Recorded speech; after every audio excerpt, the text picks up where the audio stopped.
Dear students, welcome to അറിയാം commerce. ആദ്യത്തെ 4 വീഡിയോകൾക്ക് ശേഷം ഇന്നത്തെ 5ാമത്തെ വീഡിയോയിൽ നമ്മൾ ഡിസ്കസ് ചെയ്യുന്ന ടോപ്പിക്ക് ഫങ്ഷൻസ് ഓഫ് മാനേജ്മെൻറ്റ് ആണ്.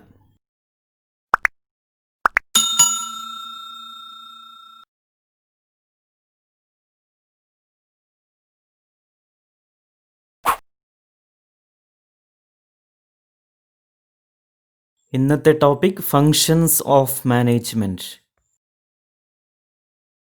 Functions of management: planning, organising, staffing, directing, controlling. Management ഒരു പ്രോസസ്സാണ് അഥവാ ഒരു പ്രക്രിയയാണെന്ന് നമ്മൾ മുന്നേ പഠിച്ചു കഴിഞ്ഞു. ആ പ്രക്രിയയിൽ മാനേജർമാർ ചെയ്യുന്ന വിവിധ തരത്തിലുള്ള പ്രവർത്തനങ്ങളെയാണ് ഫങ്ഷൻസ് ഓഫ് മാനേജ്മെൻറ്റ് അല്ലെങ്കിൽ മാനേജ്മെൻറ്റിൻ്റെ ധർമ്മങ്ങൾ എന്ന് പറയുന്നത്. ഇവ ഓരോന്നും എന്താണെന്ന് നമുക്ക് വിശദമായി പരിശോധിക്കാം. Planning. Planning is the process of deciding in advance what is to be done in future. The aim of planning is to identify the various ways to achieve the goal and take decisions on it. The future of a business is always uncertain. The management can reduce the uncertainty about future by making scientific planning. ആസൂത്രണം. ഭാവിയിൽ എന്താണ് ചെയ്യേണ്ടതെന്ന് മുൻകൂട്ടി തീരുമാനിക്കുന്ന പ്രക്രിയയാണ് ആസൂത്രണം. ഒരു സ്ഥാപനത്തിൻ്റെ ലക്ഷ്യം നേടിയെടുക്കുന്നതിനുള്ള വിവിധ മാർഗങ്ങൾ മുൻകൂട്ടി കണ്ടെത്തി തീരുമാനിക്കുകയാണ് ആസൂത്രണത്തിൻ്റെ ലക്ഷ്യം. ഒരു ബിസിനസ് സ്ഥാപനത്തിൻ്റെ ഭാവി എല്ലായ്പ്പോഴും അനിശ്ചിതത്വം നിറഞ്ഞതായിരിക്കും. പക്ഷേ ശാസ്ത്രീയമായ ആസൂത്രണത്തിലൂടെ ഭാവിയിലെ അനിശ്ചിതത്വം ഒരു പരിധിവരെ കുറയ്ക്കാൻ മാനേജ്മെൻറ്റിന് കഴിയും. ആസൂത്രണം എന്താണെന്ന് ഒരു ഉദാഹരണത്തിലൂടെ നമുക്ക് മനസ്സിലാക്കാം. നമുക്കൊരു വീട് നിർമ്മിക്കണം എന്ന് കരുതുക. അപ്പോൾ നമ്മൾ ആദ്യം ചെയ്യുന്നത് വീടിൻ്റെ വലിപ്പം, മുറികളുടെ സ്ഥാനവും വലിപ്പവും ഇവയൊക്കെ കാണിക്കുന്ന ഒരു പ്ലാൻ തയ്യാറാക്കുകയാണ്. അതിനെ തുടർന്ന് പ്രതീക്ഷിക്കുന്ന ചിലവ്, ആവശ്യമായ പണത്തിൻ്റെ ലഭ്യത ഇവയൊക്കെക്കുറിച്ച് മുൻകൂട്ടി ഒരു ധാരണയുണ്ടാക്കുന്നു. ഇവിടെ വീടിൻ്റെ നിർമ്മാണത്തിനും മുന്നേ തന്നെ വീട് നിർമ്മാണത്തെപ്പറ്റി നമ്മൾ പല കാര്യങ്ങളും ആലോചിച്ചു, ചിന്തിച്ചു. ഇതിനാണ് ആസൂത്രണം എന്ന് പറയുന്നത്. Organising. Organising is the management function of assigning duties, grouping task, establishing authority and allocating resources required to carry out a specific plan. In other words, it involves identification of activities to be carried out, grouping similar or related jobs into departments, and establishing authority relationships among them. സംഘാടനം. സംഘാടനം എന്നത് ആസൂത്രണ പദ്ധതിയുടെ നടത്തിപ്പിന് ആവശ്യമായ വിഭവങ്ങളുടെ സമാഹരണവുമായി ബന്ധപ്പെട്ട ഒരു കാര്യമാണ്. സംഘാടനത്തിൽ ഒരുപോലെയുള്ള പ്രവൃത്തികളെ ഗ്രൂപ്പുകളാക്കി ഡിപ്പാർട്ട്മെൻറ്റുകൾ രൂപീകരിക്കുന്നു. അതിനെ തുടർന്ന് വ്യക്തികൾ തമ്മിലുള്ള അധികാര ബന്ധം സ്ഥാപിക്കുകയും വിവിധ ഡിപ്പാർട്ട്മെൻറ്റുകളുടെ പ്രവൃത്തികൾ പരസ്പരം കോർത്തിണക്കുകയും ചെയ്യുന്നു. നേരത്തെ പറഞ്ഞ ഉദാഹരണം എടുത്താൽ വീട് പണിക്ക് ആവശ്യമായ നിർമ്മാണ വസ്തുക്കളായ ഇഷ്ടിക, സിമെൻറ്റ്, മണൽ, കമ്പി, മെറ്റൽ ഇവ കൂടാതെ വയറിംഗ്, പ്ലംബിംഗ്, പെയിൻറ്റിംഗ് വസ്തുക്കൾ, ഫ്ലോറിങ്ങിന് ആവശ്യമായ ഗ്രാനൈറ്റ് എന്നിവയൊക്കെ സമാഹരിക്കുക. പിന്നെ മേസ്തിരിപ്പണി, കോൺക്രീറ്റ് വർക്ക് എന്നിവയൊക്കെ അതാത് മേഖലകൾ വിദഗ്ധരായവരെ ഏൽപ്പിക്കുക. തുടർന്ന് വയറിംഗ്, പ്ലംബിംഗ്, ഫ്ലോറിംഗ്, പെയിൻറ്റിംഗ് എന്നിങ്ങനെയുള്ള ജോലികളും അതാത് ജോലികളിൽ വളരെ പരിചയസമ്പന്നരായ വിദഗ്ധരെ ഏൽപ്പിച്ച് സമയബന്ധിതമായി പണികൾ തീർക്കാനുള്ള ഉത്തരവാദിത്തം അവർക്ക് ഏൽപ്പിച്ചു കൊടുക്കുന്നു. Staffing. Staffing function involves placing the right person for the right job at the right time.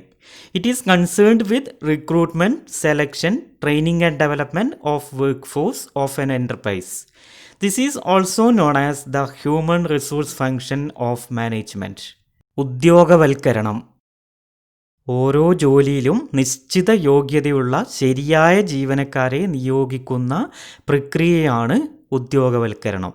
ജീവനക്കാരുടെ റിക്രൂട്ട്മെൻറ്റ്, തിരഞ്ഞെടുപ്പ്, നിയമനം, പരിശീലനം എന്നിവയെല്ലാം ഉദ്യോഗവൽക്കരണത്തിൻ്റെ ഭാഗമാണ്. ഇതിനെ മനുഷ്യ വിഭവശേഷി മാനേജ്മെൻറ്റ് എന്നും പറയാറുണ്ട്. നമ്മുടെ ഉദാഹരണത്തിലേക്ക് തിരിച്ചു വരാം. അടുത്ത ഘട്ടത്തിൽ വീട് നിർമ്മാണവുമായി ബന്ധപ്പെട്ട് നടക്കുന്ന ജോലികൾക്ക് ആവശ്യമായി വരുന്ന തൊഴിലാളികളെ നമ്മൾ കണ്ടെത്തേണ്ടതുണ്ട്. വീടിൻ്റെ മേസ്തിരി പണിയും കോൺക്രീറ്റ് വർക്കും ഒക്കെ ശരിയായി ചെയ്യണമെങ്കിൽ അധിക തൊഴിലാളികളെ നമ്മൾ കണ്ടെത്തേണ്ടി വരുന്നു. ഈ പ്രവൃത്തിയെ നമുക്ക് സ്റ്റാഫിംഗ് എന്ന് പറയാം.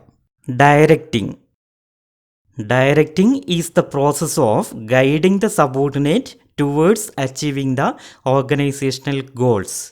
It helps to initiate action in the organization.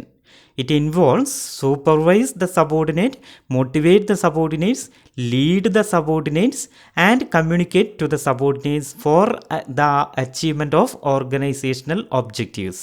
മാർഗനിർദ്ദേശം. സ്ഥാപനത്തിൻ്റെ ലക്ഷ്യങ്ങൾ കൈവരിക്കുന്നതിന് വേണ്ടി അവിടെയുള്ള ജീവനക്കാരെ നയിക്കുന്ന പ്രക്രിയയാണ് മാർഗനിർദ്ദേശം. സ്ഥാപനത്തിലെ പ്രവൃത്തികൾ ആരംഭിക്കാൻ മുൻകൈയെടുക്കുന്ന ധർമ്മമാണിത്. കീഴ്ജീവനക്കാരുമായി ആശയവിനിമയം നടത്തുക, മേൽനോട്ടം വഹിക്കുക, പ്രചോദനം നൽകുക, നേതൃത്വം നൽകുക എന്നിവയൊക്കെ മാർഗനിർദ്ദേശം നൽകുന്നതിൻ്റെ പ്രധാന ഘടകങ്ങളാണ്. വീട് നിർമ്മാണത്തിന് ആവശ്യമുള്ള അത്രയും തൊഴിലാളികളെ നമ്മൾ നിയമിച്ചു കഴിഞ്ഞു. ഇനി അടുത്ത ഘട്ടത്തിൽ നമ്മൾ ഓരോ തരം ജോലിയിലും ഏർപ്പെട്ടിരിക്കുന്ന തൊഴിലാളികളുടെയും ഒന്നിച്ച് നിന്നുകൊണ്ട് അവർക്ക് ആവശ്യമുള്ള നിർദ്ദേശങ്ങളൊക്കെ നൽകി അവരുടെ ജോലിക്ക് മേൽനോട്ടം വഹിക്കുന്നു. അവർ അലസരായി ജോലി ചെയ്യാതെ ഇരിക്കുന്നുണ്ടെങ്കിൽ അവരെ നന്നായി ജോലി ചെയ്യാൻ പ്രേരിപ്പിക്കുകയും ചെയ്യുന്നു. Controlling is the process of ensuring that the activities are in accordance with the plan. It takes corrective actions when organizational activities fluctuate from the plan and helps to avoid the repetition of deviations in the future. Establishing standards, measuring the actual performance and comparing it with the standard, and taking corrective actions are the steps involved in controlling process. നിയന്ത്രണം.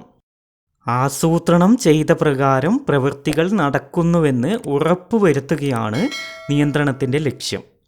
കാര്യനിർവഹണത്തിലുള്ള കുറവുകൾ കണ്ടുപിടിച്ച് തിരുത്താനും ഭാവിയിൽ ഇത്തരം തെറ്റുകൾ ആവർത്തിക്കുന്നത് തടയാനും നിയന്ത്രണത്തിലൂടെ കഴിയുന്നു.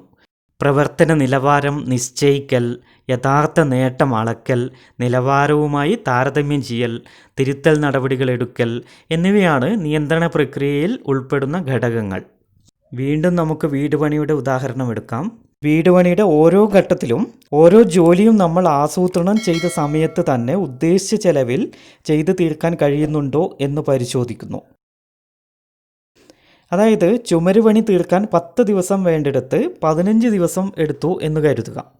അപ്പോൾ നമ്മൾ അതിൻ്റെ കാരണം എന്താണ് എന്ന് പരിശോധിച്ച സമയത്ത് മനസ്സിലാക്കാൻ കഴിഞ്ഞത് നിർമ്മാണ വസ്തുക്കളുടെ ലഭ്യതക്കുറവ് കൊണ്ടാണ് 5 ദിവസം കൂടുതൽ എടുത്തത് എന്നാണ്. ഈ സന്ദർഭത്തിൽ നമ്മൾ ഒരു പ്രധാനപ്പെട്ട തീരുമാനം എടുക്കുകയാണ്. അതായത് അടുത്ത ഘട്ടത്തെ പണി തുടങ്ങുന്നതിന് മുന്നേ തന്നെ ആവശ്യമുള്ള നിർമ്മാണ വസ്തുക്കളെല്ലാം തന്നെ മുൻകൂട്ടി സ്റ്റോക്ക് ചെയ്യുക. അങ്ങനെ ചെയ്തു കഴിഞ്ഞാൽ അടുത്ത ഘട്ടത്തിലെ ജോലി പൂർത്തീകരിക്കുന്നതിന് ഒരിക്കലും കാലതാമസം വരികയില്ല. ഇതാണ് നിയന്ത്രണം.